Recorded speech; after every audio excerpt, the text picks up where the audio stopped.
Hi hello welcome to Zord corner. நம்ம இன்னைக்கு புளி சுண்டல் எப்படி பண்ணலான்னு பார்க்கலாம். அதுக்கு தேவையான பொருள்: அரிசியை நல்லா வறுத்து எடுத்து வச்சுப்போம், பச்சரிசி இது. அப்புறம் கொஞ்சோண்டு புளி எடுத்துக்கலாம். புளியை நல்லா தண்ணியில் ஊற வச்சு அதையும் எடுத்து வச்சுக்கலாம். இப்போ ஒரு கடாயில் ஒரு 3-4 டேபிள் ஸ்பூன் நல்லெண்ணெய் ஊற்றிக்கலாம். இது நல்லெண்ணெயில் பண்ணால் தான் நல்லாயிருக்கும், அதனால் நம்ம நல்லெண்ணெய் ஊற்றி பண்ணுறோம்.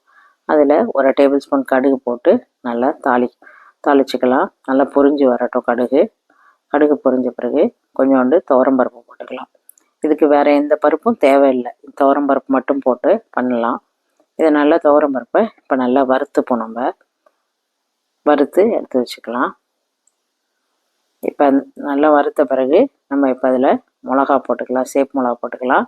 சேப் மிளகா போட்டு நல்லா அதையும் நல்லா வதக்கி எடுத்துக்கலாம். அதோட கொஞ்சம் கருவேப்பிலை போட்டுக்கலாம். போட்டு நல்லா இது எல்லாத்தையும் நல்லா வறுத்துப்போம். இது புளிச்சாதம் மாதிரி இருக்கும். இது அந்த டேஸ்ட் வரும், இமீடியட்டாக பண்ணிடலாம்னா இது.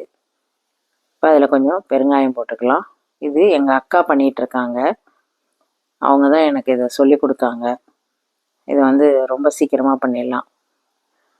இப்போ வறுத்து வச்ச அரிசியை இதில் கொஞ்சம் போட்டுக்கலாம்.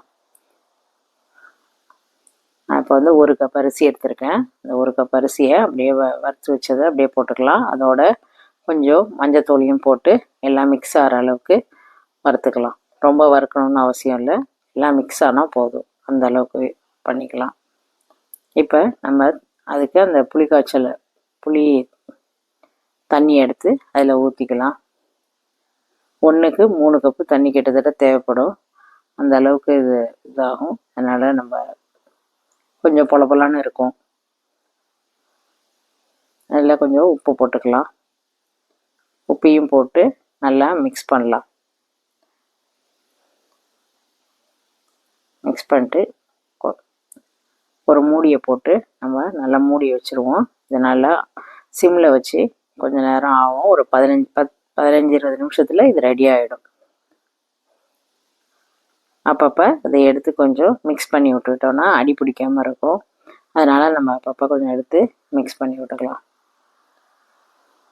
இதோட தேங்காய் சட்னி, ஊறுகாய் எல்லாமே இதோட செட் ஆகும். சூப்பரான புளி சுண்டல் ரெடி.